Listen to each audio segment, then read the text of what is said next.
Hello, in this video I would like to discuss the merits of shooting boards and how shooting boards can vastly improve the performance and the quality of your woodworking and your furniture making.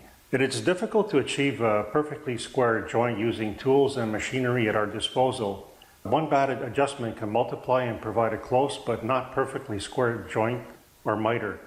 A shooting board is a time-proven method to ensure corners and miters on small boards are square. The shooting board itself was developed over a century ago.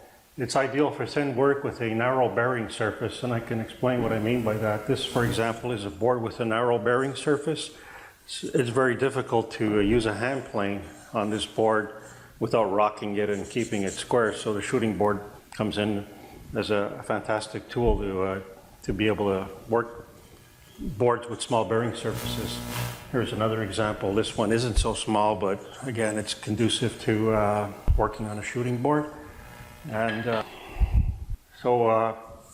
thin stock I refer to are either boards to be used in small drawer construction for small jewelry boxes or small cabinets. This is an example of a case miter, and this is another case miter, and this is a face miter for mitered corners of a face frame for a small cabinet with thin, narrow rails and stiles or picture frames.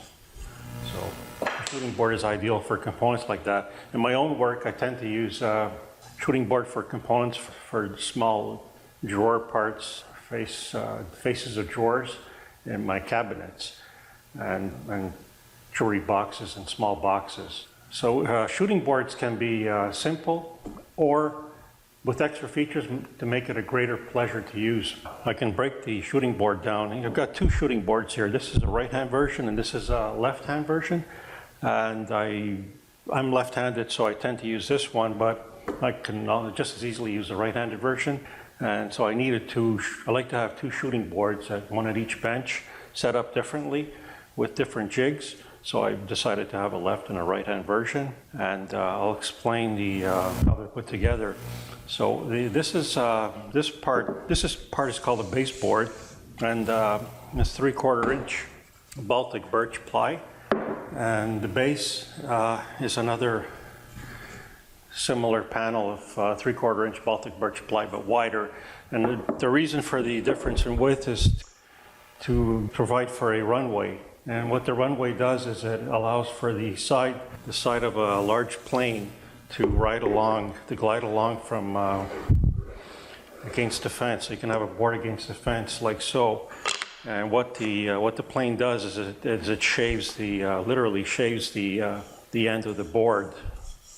And all the components need to be perfectly square on the shooting board to be able to successfully create that square joint. And there are other attachments. For example, this is a face miter attachment at 45 degrees, and I'll show this a little later. And I also have another case miter jig at 45 degrees, so this provides so you can make more case miters with this. So this is a runway. So the runway enables the side of a hand plane to have a surface to glide on. So you would tailor the width of the runway to your own plane. So I've made it approximately 3 inches wide. The base is 14 inches, the baseboard is 11, and I've allowed for 3 inches, which is sufficient for most large Jack 4 planes. And the fence needs to be perfectly perpendicular to the baseboard. And what I've done is I have two portions to the fence. I have the fixed portion at the rear. It's a piece of maple, and it's fixed. And I ensure that it's at 90 degrees to the baseboard. And I have a sacrificial fence ahead of it. This is a piece of cherry with elongated holes, and I can move it side to side as it wears down. So because it's forward of the fixed fence, the sacrificial fence is the first one to get worn down by the edge of the blade of the plane, the hand plane. So eventually, as you move it over, you can move it over for a considerable amount of time, and it'll last quite a bit of time. But eventually, you can replace it completely. So So I call it a sacrificial fence. So the fence is perpendicular to the path of the plane sole. The fence determines how the square end of a board is in relation to the long edge. And the fence is attached with screws and not glued. And the sacrificial part is adjustable for wear. So the darker hardwood face allows adjustment so the fence is perpendicular to the edge of the shooting board runway. So it's not necessary to remove the fixed fence portion.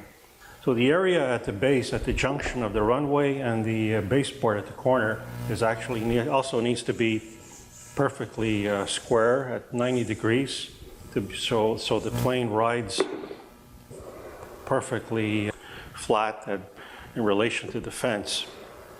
I should say 90 degrees in relation to the fence. So this is the two variables. The orientation of the fence itself to the baseboard should be perfectly 90 degrees, and the actual runway surface should be perfectly at 90 degrees to the relation or to the side of the fence and the baseboard. And I can break down some more components. So these are the components at the surface level. And I've also got a T-nut installed here for the jigs, and you can actually see the outline of one of the jigs because I tend to keep that particular jig attached to this shooting board most of the time. So you can see the below is the T-nut, the hole for the T-nut, and that incidentally, plans are available for these particular shooting boards at my website, and I can talk about that later. So in front of the shooting board, there's a cleat. And the cleat is attached to the, well, isn't attached, but sits over the edge of your bench, and it keeps because the movement is from back to front, it keeps the shooting board from moving. And I also, what I normally do is I place a bench dock in this particular location, or you can move it up here, and what that does is it keeps the shooting board from rotating, as it tends to rotate in one direction. So with these two in place, the cleat and the bench dock, there should be no issues at all. So the cleat hooks the shooting board onto the edge of the bench, and using a bench to clamp the shooting board. The shooting board can be oriented for left-hand use by simply moving the components from one side to the other. The components are exactly the same, so it's just a matter of assembling it with the baseboard on this side for a left-handed operation. The approximate dimensions for these shooting boards are: the length is 18 inches, the width is 14 inches, the runway is 3 inches, and the baseboard is 11 inches. And the fence position needs to be set back from the end of the shooting board to allow for the blade to pass the board you're trimming. And the shooting board thickness overall is 1.5 inches, which is composed of 2 3/4 inch pieces of Baltic birch ply. And I'll give you a demonstration of how it works at a 90-degree angle. This is fairly rough here, it's just rough sand. So I'll just go ahead and I'm taking shavings off. You need to be careful not to rock the plane, and that's why, as I mentioned earlier, one of the criteria of a plane should be fairly deep sole, so it'll tend not to rock. And I'll get into that a little later, but this is a fantastically finished surface as compared to the rough surface before, and I'll also demonstrate that with the foreplane.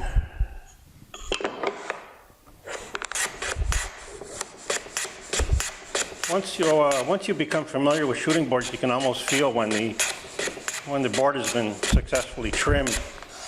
You can feel you can hear it from the noise, and I like to rotate it just to ensure that it's at 90 degrees. So I'll continue in a little bit on a little bit more about shooting boards. So let's talk about the best hand planes to use on a shooting board. The ideal hand plane is large, heavy, and for increased mass and stability. So this is a wooden version. This is a small or large jack plane or small jointer, and it's sufficiently heavy and large to to be stable on as I glide it back and forth along the runway. This is, I'll just put that aside now. This is a number 6 foreplane, and this is also ideal for the runway, for shooting board operations, because it has large wings or sides. They're called wings. They provide a stable, a large enough surface to add stability to the plane, so it doesn't rock from one direction to the other. That's the important thing. Is not to have the plane rock as it's trimming the end of a board. So once the momentum of the hand plane is established, the actual shooting process is pleasant and simple. The initial blade depth adjustment is minimally set with very small adjustments to get it just right. So what I normally do is I start with a very small, I just back the blade off or retract it to where it's just protruding slightly from the sole, and then I begin with that, and then I slowly increase it so it doesn't take too much of a bite out of the end. The goal is to strive for very thin shavings off the end of a board, so it becomes harder to push the plane as shavings are thicker. So ideally, thin shavings are ideal. And because with thick shavings, a hand plane will likely bind. Can hand planes with large wings or side surfaces work best with shooting boards? They're stable and easy to keep square on the shooting board runway.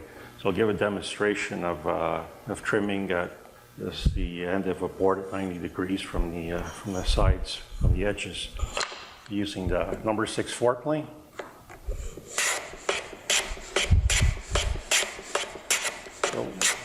So what I've done is I've already adjusted the depth of this particular blade to not protrude too much and to take very, very light or thin shavings off the end, and you can see how nice the end of the board is already.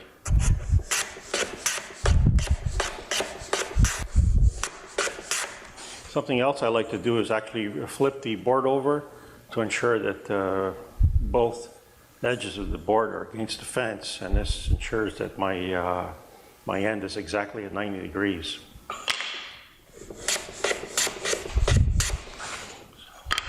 So put that aside. I'll do the same operation with my wooden small joint or large jack plane. And this gives a very, you cannot attain this surface this smooth through any other, aside from very fine sanding, but sanding introduces a curved surface, and it's very difficult to keep flat. And this is where shooting planes excel. So I'll just show you how that end is at 90 degrees now, because all the components of the shooting board are preset to be square to each other, I should say. So in the next video, I'll talk about the attachments that you could use on shooting boards. Thanks for watching.